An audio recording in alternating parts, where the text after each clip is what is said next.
참 진짜 최순실 게이트 지저분해서 이야기 참 안 하려고 하는데요. 도저히 안 할 수 없어서 하나 합니다. 특검이 청와대를 압수수색을 하려고 하다가 청와대가 거부해서 압수수색이 안 됐습니다. 그래서 특검이 법원에다가 일종의 가처분 신청인 압수수색 거부 이 명령에 대한 집행정지 가처분 신청과 취소 소송을 행정법원에 냈습니다. 그래서 어제 서울행정법원에서 압수수색 불승인 조치와 관련한 가처분 사건 심리가 있었는데요. 특검이 왜 청와대를 압수수색해야 되는가에 대한 논리를 설명하는 과정에서 윤 전 추가 자명폰을 여러 대 개통을 해서 한 대씩 대통령에게 전달했다라는 내용을 공개했는데요. 작년 4월, 2016년 4월부터 2016년 10월까지 박 대통령과 최순실이 차명으로 573회 연락을 했다라는 거고, 최순실이 독일 내 도피 중에도 127차례를 차명폰으로 통화를 했다고 하는 이야기가 공개되었습니다. 이게 사실이냐 해가 또 이야기하는 사람이 있을 건데요. 이게 특검이 사실이 아닌데 공개했다면 특검에 아마 박영수 특검은 구속이 될 겁니다. 그런 걸 무릅쓰고 했다고 보지는 않습니다. 평균 작년 4월부터 하루 3차례씩, 최순실이 독일로 도망간 뒤부터 하루 2차례씩 통화를 했다는 겁니다.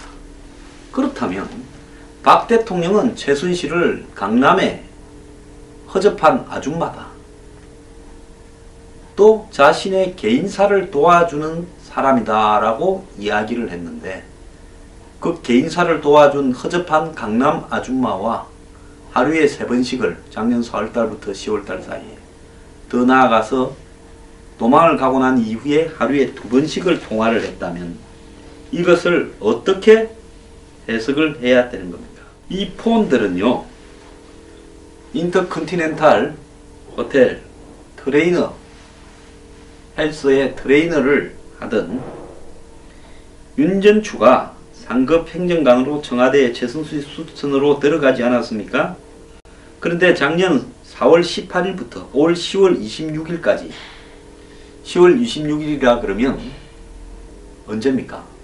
대통령이 국회 가서 개헌 제안을 한 것이 10월 24일. 그날 저녁에 이 JTBC 뉴스룸에서 태블릿 PC가 터진 게 10월 24일. 대통령이 다음날 오후 4시쯤에 1차 사과 담화를 발표한 것이 10월 25일. 그 다음날 최순실이가 세계일보하고 인터뷰한 게 10월 26일일 겁니다. 자, 이런 시간에도 두 사람은 이 윤 전 추가 개통한 대포폰과 또 남의 폰을 통해서 계속 통화를 했다는 겁니다. 자, 윤 전 추는 다른 사람 명의로 같은 날 2대를 개통해 박 대통령과 최순실에게 각각 한 대씩을 전달을 했다고 합니다. 특히 독일로 최순실이 미르하고 K스포츠 재단에 대한 비리가 터질라 한다 해서 9월 3일 날 튀었는데, 이때부터 검찰 수사를 받기 위해서 귀국한 10월 30일, 나흘 전인 10월 26일까지도 127차례의 통화를 했다고 합니다. 10월 24일에는 태블릿 PC가 언론에 처음 보도되고 10월 25일에는 대국민 사과를 했는데, 대통령은 특히 10월 24일부터 10월 25일 새벽까지 최순실과 10차례 통화를 했다고 합니다. 그러니까 JTBC에서 태블릿 PC를 터뜨리고 난 이후에 박 대통령은 최순실과 입을 맞추려고 그랬습니까? 서로 간의 기억을 더듬어서 상황을 정리해서 어떻게 말을 해야 될지 말을 맞추려고 그랬습니까? 10차례 통화를 했다는 겁니다. 특검은 최순실과 박 대통령이 말 맞추기와 증거인멸을 시도했을 가능성이 있다고 보고 있습니다. 자, 여러분 한번 생각을 해보십시오. 박 대통령이 1차 담화를 하고 그 범주안에서 최순실이 세계일보하고 인터뷰를 하고 그리고 그 이후에도 그 범주안에서만 입을 맞췄습니다.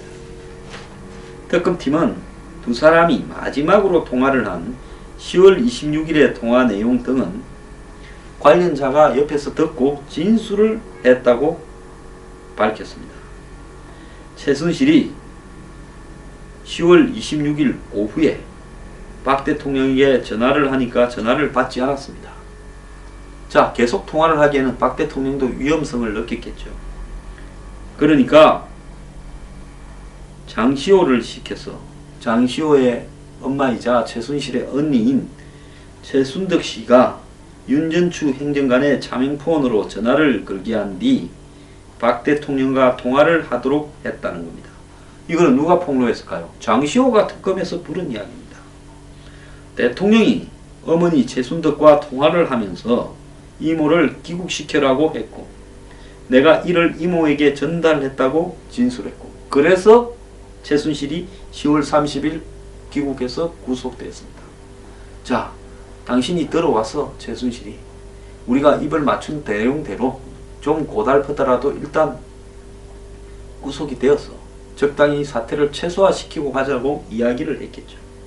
이에 대해 청와대는 특검이 대통령과 수백 차례 통화했다고 주장하지만 직접적 근거가 없는 주장이다, 언론 플레이다라고 말을 하고 있습니다. 이렇게 말하지 말고요, 고소를 하세요. 자신이 있으면. 이 정도 덮어씌우기라면 고소를 대통령이 당연히 해야죠. 그렇지 않습니까?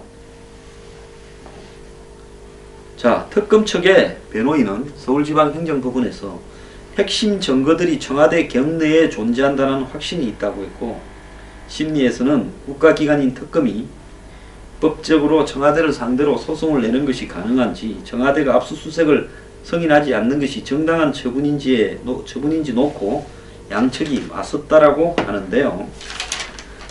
자, 편을 들어줘도 정도가 있습니다. 박 대통령 편을 드는 사람들, 자, 이것은 또 근거 없는 의혹에 덮어 세우기라고 이해한다면요, 박 대통령을 보고 박영수 특검을 고소하라고 입장을 밝혀주기 바랍니다. 당연히 그렇게 돼야 될 거 아니겠습니까? 자, 최순실이 9월 3일날 독일로 티고는 그것도 제가 볼 때 TR에서 T였을 거라고 봅니다.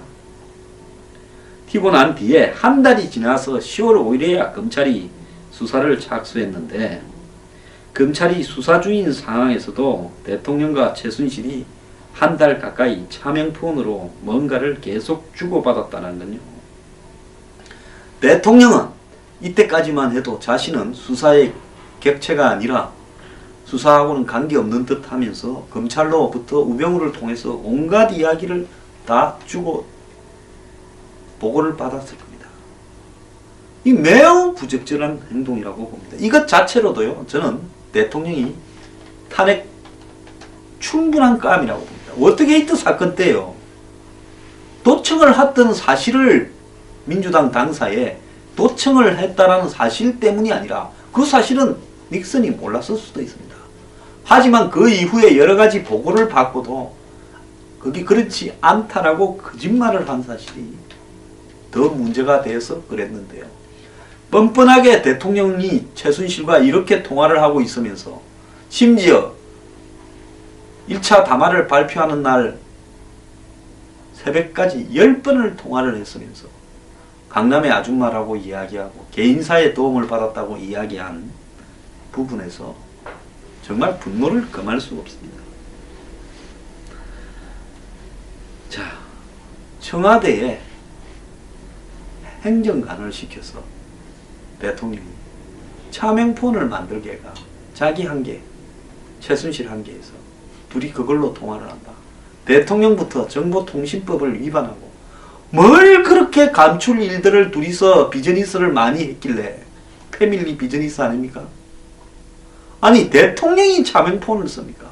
이 세상에 대통령의 통화를 감청하고 도청할 기관이 어디 있습니까? 요즘도 국정원이 도청 감청을 대통령까지 합니까?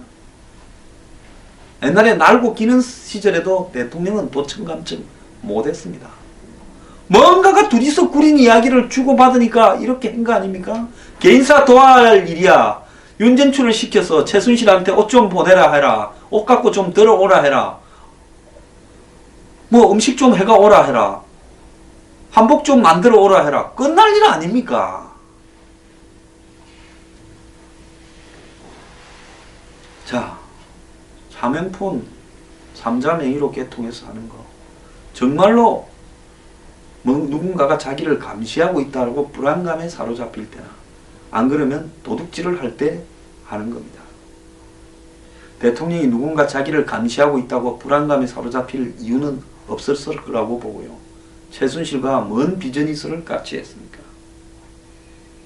대통령은 청와대 수석 등과 통화를 할 때도 장관과 통화를 할 때도 업무폰으로 했다는 겁니다. 왜 최순실하고는 이렇게 차명폰을 가지고 담화를 발표하기 전날 태블릿 PC가 터지고 담화를 발표할 때까지 10번을 하루 새벽에 10번을 통화했는지, 밤을 못 자고 잠을 못 자고 통화할 만한 사연이 무엇이었는지, 그냥